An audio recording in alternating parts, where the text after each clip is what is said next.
Hi ಎಲ್ಲರಿಗೂ welcome to my YouTube channel Rakshita's mini log. ನೀವೇನಾದರೂ first time ನನ್ನ ಚಾನಲ್ನ ನೋಡ್ತಾ ಇದ್ದರೆ ಪ್ಲೀಸ್ ನನ್ನ ಚಾನಲ್ನ ಸಬ್ಸ್ಕ್ರೈಬ್ ಮಾಡಿ. ಇವತ್ತು ಫ್ರೈಡೇ ಆಗಿದ್ದರಿಂದ ನನ್ನ ದಿನ ತುಂಬ ಬೇಗನೆ ಶುರುವಾಯಿತು. ನನ್ನೆಲ್ಲ ಕೆಲಸಗಳನ್ನು ಮುಗಿಸ್ಕೋತಾ ಇರಬೇಕಾದ್ರೆ ಒಂದು ಕ್ಲೈಂಟ್ ಕಡೆಯಿಂದ ಕಾಲ್ ಬಂದು ಸ್ಯಾರಿ ಪ್ಲೀಟಿಂಗ್ ಬೇಕಿತ್ತು ಅಂತ ಹೇಳಿಬಿಟ್ಟು ನಾನು ಹೋಗಿ ಸ್ಯಾರಿನ ಇಸ್ಕೊಂಬಂದಿಟ್ಟು ಬೆಳಗ್ಗೆ ಟಿಫನ್ನೆಲ್ಲ ರೆಡಿ ಮಾಡಿಕೊಂಡೆ. ಇವತ್ತು ನಮ್ಮ ಮನೇಲಿ ಟಿಫನ್ ದೋಸೆ ಮತ್ತು ಚಟ್ನಿ. ನಾನು ಅದನ್ನು ತಿಂದ್ಕೊಂಡು ಸ್ಯಾರಿ ಪ್ಲೀಟಿಂಗ್ ಮಾಡೋಣ ಅಂತ ಬಂದೆ.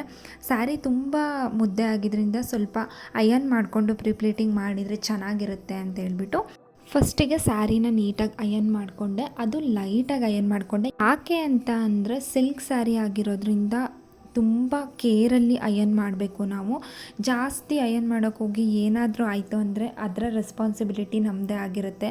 ಅದಕ್ಕೋಸ್ಕರ ಲೈಟಾಗಿ ಹಾಗೆ ಅಯನ್ ಮಾಡಿಕೊಂಡು ಫಸ್ಟು ಪಲ್ಲುನ ರೆಡಿ ಮಾಡಿಕೊಂಡೆ. ಪಲ್ಲುನ ಪ್ಲೀಟ್ ಮಾಡಾದಮೇಲೆ ಅದನ್ನು ನೀಟಾಗಿ ಅಯನ್ ಮಾಡ್ಕೊಂಡ್ಬಿಟ್ಟು ಬೇಗ ಸ್ಯಾರಿನ ಪ್ಲೀಟಿಂಗ್ ಮಾಡಿ ಮುಗಿಸ್ಕೊಳ್ಳೋಣ ಅಂತ ಅಂದ್ಕೊಂಡೆ. ಆ್ಯಕ್ಚುಲಿ ನಾವು ಹೇಳೋ ಅಷ್ಟು ಈಸಿಯಾಗಿ ನಿಜವಾಗ್ಲೂ ಇರೋದಿಲ್ಲ. ಆ್ಯಕ್ಚುಲಿ ಅದನ್ನು ಮಾಡಿದವ್ರಿಗೇ ಗೊತ್ತಿರುತ್ತೆ ಎಷ್ಟು ಕಷ್ಟ ಇರುತ್ತೆ ಅಂತೇಳಿ. ನೋಡೋದಕ್ಕೆ ಈಸಿನೇ ಇರ್ಬೋದು, ಬಟ್ ಒಂದು ಸ್ವಲ್ಪ ಆಚೆ ಈಚೆ ಆದ್ರೂ ಒಂದು ಪ್ಲೀಟ್ ಸರಿ ಬರಲಿಲ್ಲ ಅಂತಂದ್ರೂ ನೀಟಾಗಿ ಫೋಲ್ಡಿಂಗ್ ಮಾಡೋದಕ್ಕೆ ನಿಜವಾಗ್ಲೂ ಆಗೋದಿಲ್ಲ. ಈ ಸ್ಯಾರಿ ಒಂದು ಸಿಕ್ಕಾಪಟ್ಟೆ ಸಾಫ್ಟ್ ಇದ್ದಿದ್ದರಿಂದ ನಾನು ತುಂಬ ಬೇಗನೆ ಒಂದು 15 ಮಿನಿಟ್ಸಲ್ಲಿ ಸ್ಯಾರಿ ಪ್ಲೀಟಿಂಗ್ ಮಾಡಿ ಮುಗಿಸ್ದೆ. ನಾನು ಅದ್ರ ಮಧ್ಯೆ ಶೂಟ್ ತೊಗೊಳ್ಬೇಕಾದ್ರೆ ಸ್ವಲ್ಪ ಲೇಟ್ ಆಯಿತು ಅಷ್ಟೇ ಇವತ್ತು. ಆಮೇಲೆ ಇವಾಗ ಬಂದಿರೋದೊಂದು ಹೊಸ ಟೆಕ್ನಿಕ್ನ ನಾನು ಟ್ರಯಲ್ ಮಾಡಿದೆ.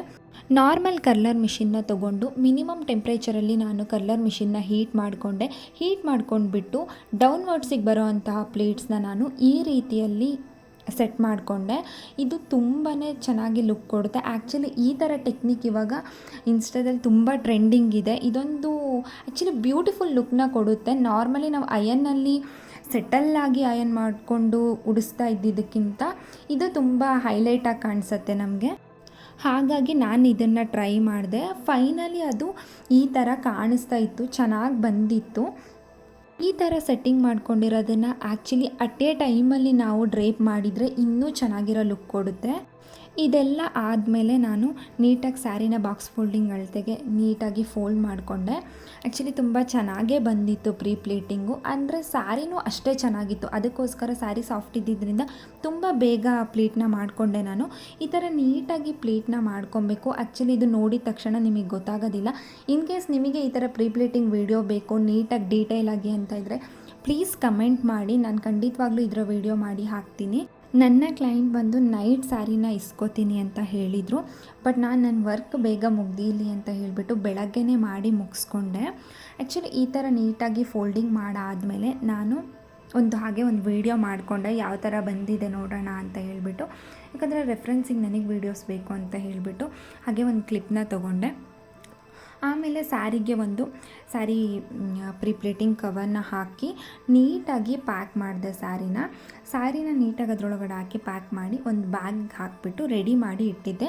ಯಾಕಂದರೆ ಯಾವಾಗ ಕ್ಲೈಂಟ್ ಬರ್ತಾರೆ ಅಂತ ಗೊತ್ತಿರೋದಿಲ್ಲ. ಸೊ ನಾವು ರೆಡಿಯಾಗಿರಬೇಕಲ್ವ. ನಮ್ಮ ವರ್ಕ್ ಚೆನ್ನಾಗಿದ್ದರೆ ನಿಜವಾಗ್ಲೂ ಕ್ಲೈಂಟ್ ಸಹ ಹ್ಯಾಪಿ ಆಗ್ತಾರೆ. ಅದಕ್ಕೋಸ್ಕರ ಆಮೇಲೆ ನಾನು ಹಾಗೆ ಹೊರಗೆ ಹೋಗೋಣ ಏನೇನೋ ಶಾಪಿಂಗ್ ಮಾಡೋಕ್ಕಿತ್ತು ಅಂತ ಅಂದ್ಕೊಂಡು ಹೊರಟೆ.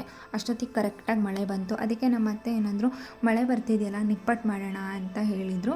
ನಿಪ್ಪಟ್ಟು ಮಾಡೋದಕ್ಕೆ ಏನೇನು ಬೇಕೋ ಅದನ್ನೆಲ್ಲ ರೆಡಿ ಮಾಡ್ಕೊಳ್ಳೋಣ ಅಂತ ಅಂದ್ಕೊಂಡ್ವಿ. ಮೊದಲಿಗೆ ಶೇಂಗಾ ಬೀಜನ ಒಂದು ಹಂಚಿನ ಮೇಲೆ ಹಾಕ್ಬಿಟ್ಟು ಚೆನ್ನಾಗಿ ರೋಸ್ಟ್ ಮಾಡ್ಕೊಂಡು ಇಟ್ಕೊಂಡ್ವಿ. ಆಮೇಲೆ ಒಂದು ಬಾಣಲಿಗೆ 1 ಸೇರಷ್ಟು ಅಕ್ಕಿ ಹಿಟ್ಟನ್ನು ಹಾಕ್ಕೊಂಡ್ವಿ. ಅಕ್ಕಿ ಹಿಟ್ಟನ್ನು ಹಾಕ್ಕೊಂಡು ಮಿನಿಮಮ್ ಉರಿಯಲ್ಲಿ ಅದನ್ನು ಸ್ವಲ್ಪ ಬಿಸಿ ಮಾಡ್ಕೊಂಡ್ವಿ ನಾವು. ಅದು ಬಿಸಿ ಮಾಡ್ಕೊಂಡು ಆದಮೇಲೆ ಅದೇ ಬಾಣಲಿಗೆ ಒಂದು ಸ್ವಲ್ಪ ಮೈದಾ ಹಿಟ್ಟು, ಕಡಲೆ ಹಿಟ್ಟು ಮತ್ತು ಚಿರೋಟಿ ರವೆ ಅದು 3 ಹಾಕ್ಕೊಂಡ್ಬಿಟ್ಟು ಅದೇ ಅಕ್ಕಿ ಹಿಟ್ಟನ್ನು ಹೇಗೆ ಬಿಸಿ ಮಾಡಿದ್ವಿ ಅದೇ ಥರ ಸ್ವಲ್ಪ ಬಿಸಿ ಮಾಡ್ಕೊಂಡ್ವಿ. ಅದು ಬಿಸಿ ಮಾಡ್ಕೊಳ್ತಾ ಇರಬೇಕಾದ್ರೆ ಆಚೆ ಸೈಡು ಸ್ವಲ್ಪ ಬಿಸಿ ನೀರನ್ನ ಕುದಿಯೋಕೆ ಇಟ್ಕೊಂಡಿದ್ವಿ. ಯಾಕೆಂದರೆ ಹಿಟ್ಟನ್ನು ಕಲಸೋದಕ್ಕೋಸ್ಕರ.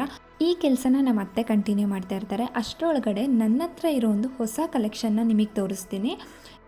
ಈ ಒಂದು ಕಲೆಕ್ಷನ್ನ ನಾನು ನಿನ್ನೆ ಅಷ್ಟೇ ತೊಗೊಂಡಿದ್ದು, ಅದಕ್ಕೋಸ್ಕರ ನಿಮಗೆ ತೋರಿಸೋಣ ಅಂತ ಅನ್ನಿಸ್ತು.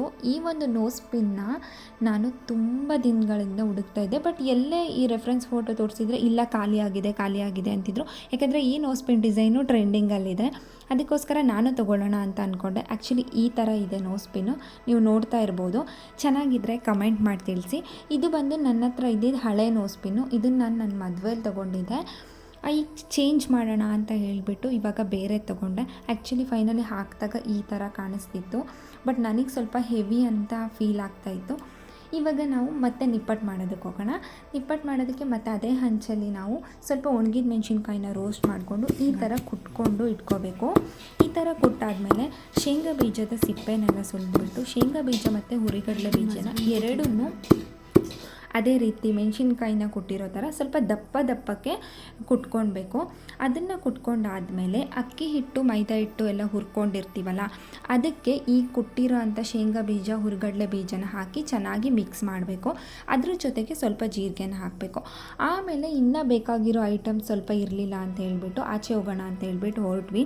ಹೋಗ್ಬೇಕಾದ್ರೂ ಮಳೆ ಬರ್ತಾನೆ ಇತ್ತು. ಅಲ್ಲಿಗೆ ಹೋಗಾದ್ಮೇಲಂತೂ ಸಿಕ್ಕಾಪಟ್ಟೆ ಮಳೆ ಬಂತು. ಬೇಗ ವಿತಿನ್ 10 ಮಿನಿಟ್ಸಲ್ಲಿ ಬಂದುಬಿಡೋಣ ಅದನ್ನೆಲ್ಲ ಐಟಮ್ಸ್ನ ತೊಗೊಂಡು ಅಂತ ಹೇಳ್ಬಿಟ್ಟು ನಾವು ಹೋಗಿದ್ದು. ಆ್ಯಂಡ್ ನಮಗೆ ಬೇಕಾಗಿರೋ ಐಟಮ್ಸ್ನ ತೊಗೊಳಕ್ಕಂತ ಹೋಗಿ ನಮ್ಗೆ ಏನೇನು ಬೇಕು ಅಂತ ಹೇಳ್ಬಿಟ್ಟು ತೊಗೊಂಡ್ವಿ. ಆಮೇಲೆ ನಾನು ಕಲ್ವಂಜಿ ಸೀಡ್ಸ್ ಅಂತ ಹೇಳ್ಬಿಟ್ಟು ಆ ಸೀಡ್ಸ್ನ ಹುಡುಕ್ತಾ ಇದ್ದೆ.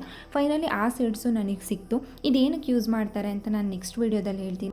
ಹಾಗೆ ಅಂಗಡಿಲಿದ್ದಂಥ ಬೆಲ್ಲಕ್ಕೆ ಫುಲ್ಲು ಜೇನು ಮುತ್ಕೊಂಡಿತ್ತು. ಹಾಗೆ ಒಂದು ಕ್ಲಿಪ್ ತೊಗೊಂಡೆ ಅಷ್ಟೇ. ನಾವು ಹೋಗೋಣ ಅಂತ ಹೊರಟ್ರೆ ಮಳೆ ಅಂದರೆ ಯಾವತ್ತೂ ಬರ್ದಲ್ಲಿರೋಷ್ಟು ಮಳೆ, ಅಷ್ಟು ಜೋರಾಗಿ ಮಳೆ ಬರ್ತಾಯಿತ್ತು. ಹೊರಗೆ ನಿಂತ್ಕೊಂಡು ವೆಯ್ಟ್ ಮಾಡಿದ್ವಿ. ಆಮೇಲೆ ವಾಪಸ್ಸು ಬರಬೇಕಾದ್ರೆ ಅಮೂಲ್ ಅಂದರೆ ನನಗೆ ಸಿಕ್ಕಾಪಟ್ಟೆ ಇಷ್ಟ. ಇದನ್ನೆರಡು ತೊಗೊಂಡು ಬಂದೆ ತಿನ್ನೋಣ ಅಂತೇಳಿ. ಆಮೇಲೆ ಮತ್ತೆ ಎಲ್ಲ ರೆಡಿ ಮಾಡಿ ಇಟ್ಕೊಂಡಿದ್ರು ನಾವು ಬರೋಷ್ಟರೊಳಗಡೆ. ಅದನ್ನು ಒಂದು ಬಾಣಲಿಯಿಂದ ತೆಗೆದುಬಿಟ್ಟು ಒಂದು ಹರಿವಾಣ ಥರ ಪ್ಲೇಟ್ಗೆ ಹಾಕ್ಕೊಂಡ್ವಿ. ಆಲ್ರೆಡಿ ಈ ಹಿಟ್ಟಿಗೆ ಕುಟ್ಟಿರೋ ಅಂತಹ ಜೀರಿಗೆ, ಶೇಂಗಾ ಬೀಜ, ಹುರಿಗಡಲೆ ಬೀಜ ಮತ್ತು ಮೆಣಸು ಇದಿಷ್ಟನ್ನು ಹಾಕಿಟ್ಟಿದ್ರು. ಅದಕ್ಕೆ ನಾನು ಸ್ವಲ್ಪ ಬಿಳಿ ಎಳ್ಳು, ಕಪ್ಪು ಎಳ್ಳು ಮತ್ತು ಕಟ್ ಮಾಡಿಟ್ಟಿರೋ ಅಂತಹ ಕರಿಬೇವಿನ ಸೊಪ್ಪು, ಕೊತ್ತಂಬರಿ ಸೊಪ್ಪು, ಅದರ ಜೊತೆಗೆ ಶುಂಠಿ ಬೆಳ್ಳುಳ್ಳಿ ಪೇಸ್ಟು ಮೇಯ್ನ್ ಅಂತ ಹೇಳ್ಬೋದು. ಇಲ್ಲಾಂದರೆ ನಿಜವಾಗ್ಲೂ ಟೇಸ್ಟ್ ಅಷ್ಟು ಚೆನ್ನಾಗಿರೋದಿಲ್ಲ. ಅದಕ್ಕೆ ಮತ್ತು ಬಿಸಿ ಮಾಡಿರೋ ಅಂತಹ ತುಪ್ಪ ಮತ್ತು ರುಚಿಗೆ ಎಷ್ಟು ಬೇಕೋ ಅಷ್ಟು ಉಪ್ಪನ್ನು ಹಾಕ್ಕೊಂಡು ಚೆನ್ನಾಗಿ ಮಿಕ್ಸ್ ಮಾಡಿದರು ನಮ್ಮತ್ತೆ. ಆ್ಯಕ್ಚುಲಿ ಎಲ್ಲದನ್ನು ಅತ್ತೆನೇ ಮಾಡಿರೋದು, ನಾನು ಶೂಟ್ಸ್ ತೊಗೋತಾ ಇದ್ದೆ ಅಷ್ಟೇ. ನಿಪ್ಪಟ್ಟಿಗೆ ಇನ್ನೊಂದು ಮೈನ್ ಅಂತಂದರೆ ಹೆಸರುಬೇಳೆ. ಅದು ನೆನೆಸಿಟ್ಟಿರೋ ಹೆಸರುಬೇಳೆನ ಹಾಕ್ಕೊಂಡು ಈ ಥರ ಚೆನ್ನಾಗಿ ಮಿಕ್ಸ್ ಮಾಡ್ಕೊಳ್ಬೇಕು. ನಾವು ಅದನ್ನು ಮರ್ತಿದ್ರಿಂದ ಲಾಸ್ಟಿಗೆ ಆ್ಯಡ್ ಆನ್ ಮಾಡಿಕೊಂಡು ಈ ಥರ ಮಿಕ್ಸ್ ಮಾಡಿಕೊಂಡು ನಾವು ಸ್ವಲ್ಪ ಹಿಟ್ಟನ್ನು ತೊಗೊಂಡು ಚೆನ್ನಾಗಿ ಮಿಕ್ಸ್ ಮಾಡಿ ಈ ಥರ ಉಂಡೆಗಳನ್ನ ಮಾಡಿಟ್ಕೋಬೇಕು. ಈ ಥರ ಉಂಡೆಗಳನ್ನ ಮಾಡಿಟ್ಕೊಂಡಾದಮೇಲೆ ಮಿಷಿನ್ನಲ್ಲಿ ನೀಟಾಗಿ ಅದನ್ನು ಒತ್ತಬೇಕು. ನಮಗೆ ಎಷ್ಟು ಸೈಜಿಗೆ ಬೇಕು ಆ ಸೈಜಲ್ಲಿ ನೋಡಿ ಉಂಡೆಗಳನ್ನ ಮಾಡ್ಕೋಬೇಕು ನಾವು. ಆಮೇಲೆ ನಾನು ಈ ಥರ ಇಟ್ಕೊಂಡು ನಾನು ಲಟ್ಟಿಸ್ಕೊಟ್ಟೆ, ನಮ್ಮ ಅತ್ತೆ ಬೇಯಿಸ್ಕೊಂಡು. ಆ್ಯಕ್ಚುಲಿ ನಿಪ್ಪಟ್ಟು ಮಾಡೋದಕ್ಕೆ ಒಂದು ಹಾಫ್ ಆನ್ ಅವರ್ ಒಳಗಡೆ ಒಂದು 150 to 200 ನಿಪ್ಪಟ್ಸ್ನ ಮಾಡಿಬಿಡ್ಬೋದು. ಬಟ್ ಇಬ್ಬರೇ ಇದ್ದರೆ ಅಷ್ಟೇ, ಒಬ್ಬರೊಬ್ಬರೇ ಇದ್ದರೆ ತುಂಬ ಲೇಟಾಗಿ ಹೋಗುತ್ತೆ. ಅದನ್ನು ಈ ಥರ ಕಾದಿರೋ ಎಣ್ಣೆಗೆ ಹಾಕ್ಕೊಂಡು ಸ್ವಲ್ಪ ಬಣ್ಣ ಬರೋವರೆಗೂ ಬೇಯಿಸ್ಕೊಂಡ್ವಿ. ಜಾಸ್ತಿ ಬಣ್ಣ ಬಂದರೆ ನಿಜವಾಗ್ಲೂ ತಿನ್ನೋದಕ್ಕೂ ಆಗೋದಿಲ್ಲ, ಟೇಸ್ಟು ಇರೋದಿಲ್ಲ. ಅದಕ್ಕೋಸ್ಕರ ನಮ್ಮ ಕೆಲಸ ಮುಗಿಯೋಷ್ಟ್ರೊಳಗಡೆ ಮಾರ್ನಿಂಗ್ ಸ್ಯಾರಿ ಪ್ರೀಪ್ಲೇಟಿಂಗಿಗೆ ಕೊಟ್ಟಿದ್ದಂಥ ಕಸ್ಟಮರ್ ಬರ್ತೀನಿ ಅಂತ ಅಂದರು. ಅಷ್ಟೊತ್ತಿಗೆ ನೈಟ್ ಆಗೋಗಿತ್ತು. ಆಮೇಲೆ ಅವ್ರು ಬಂದು ಸ್ಯಾರಿನ ಇಸ್ಕೊಂಡು ಹೋದರು. ಬಟ್ ನಂಗೆ ಆ ಶಾರ್ಟ್ ಕ್ಲಿಪ್ ತೊಗೊಳಕ್ಕಾಗಲಿಲ್ಲ.